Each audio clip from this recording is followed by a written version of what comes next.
I want to begin by introducing the Secretary of Energy, Stephen Chu, who has a few remarks and a commitment to make of his own involving a lot of people. But before he comes out, let me just say this. When Steve Chu took this job, a lot of people thought, well, the president's got one of the brightest people on the planet to do this job. He won the Nobel Prize, but a lot of this energy work is economics. And all I can tell you is that the way the Energy Department has allocated these resources to try to build a green energy economy, to try to rebuild the manufacturing base of America, to try to involve the American people in understanding that if we change the way we produce and consume energy to fight global warming in the right way, we will open up a whole new explosive era of American economic opportunity by saving the planet for our grandchildren. The idea that this is bad for us is nuts. We just have to do it in a smart way. And he has determined to figure out what all the smart ways are. And since he has the means to do that in his enormous brain, the results have been good, and they will become more and more evident as the days, months, and years go by. I am very grateful for his service and very grateful for his presence here today, as well as Secretary Vilsack, who's already been on the program, and Secretary Geithner, who will come later. But please give a warm welcome to our Secretary of Energy, Stephen Chu.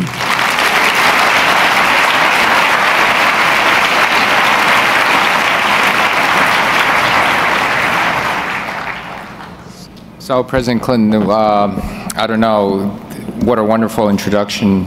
I just want to say how grateful and thankful I am of all the work you've been doing and all the energy you've been putting into the Clinton Global Initiative, into recognizing the business, economic, job-creating opportunities while protecting the environment. And so your global initiative is doing fantastic work. It's doing fantastic work from green technology to education, to boosting American manufacturing, and so much more.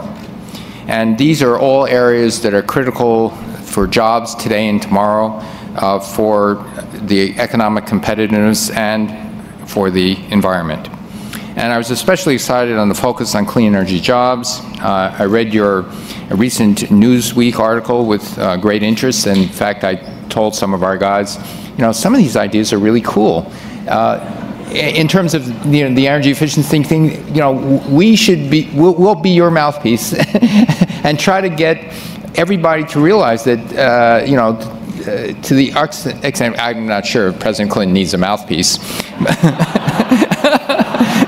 But in any case, we'll be back helping you do all these things. I also want to thank the President's Council on Jobs and Competitiveness for co-leading in this effort to help. This is now, what's the effort I'm talking about? It's President Obama has announced a Better Building Challenge. And so what is this challenge about? First, buildings, both commercial and residential buildings, consume 40% of the energy in the United States. And roughly speaking, it turns out around the world, it's also 40% of the world's energy.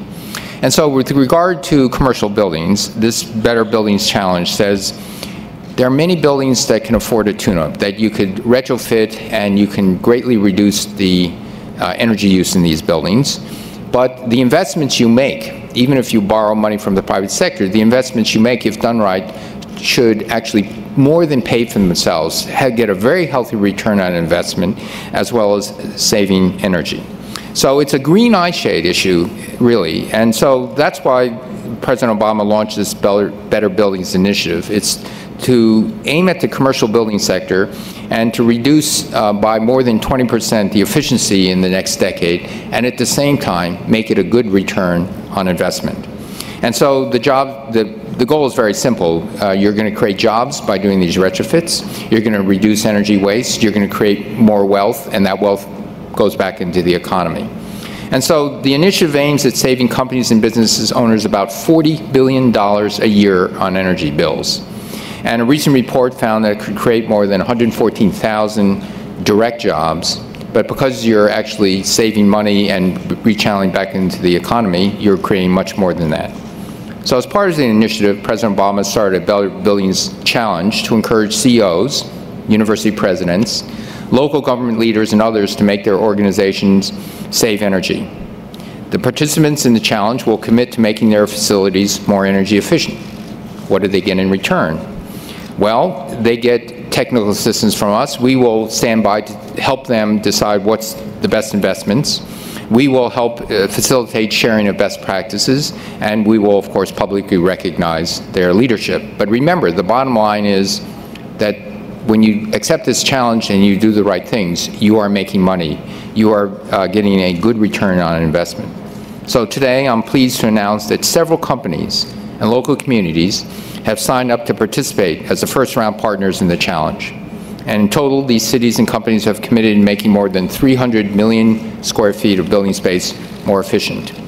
And additionally, the financial organizations that are part of this challenge have agreed to support by helping provide more than $500 million in financing for these energy efficiency projects.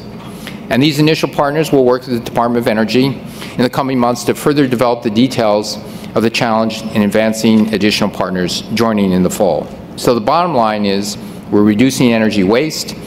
That's the right thing to do for our economy, for our security, and for our environment.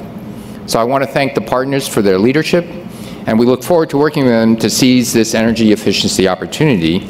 And now it's my privilege to ask these people to come up here, and I'm going to read them very quickly. First, Chair Nancy Sudley of the White House Council on Environmental Equality. Seattle Mayor Michael McGinn, David Bennett from the City of Atlanta, Cisco DeVries from Renewable Funding, Mike Eckhart from Citi, Bob Hinkle from Metris Energy, Robert McNamara from Lend-Lease, Paul Prowl from Best Buy, Shannon Smith from Abundant Power, and Martin Tull from Green Sports Alliance. So thank you all.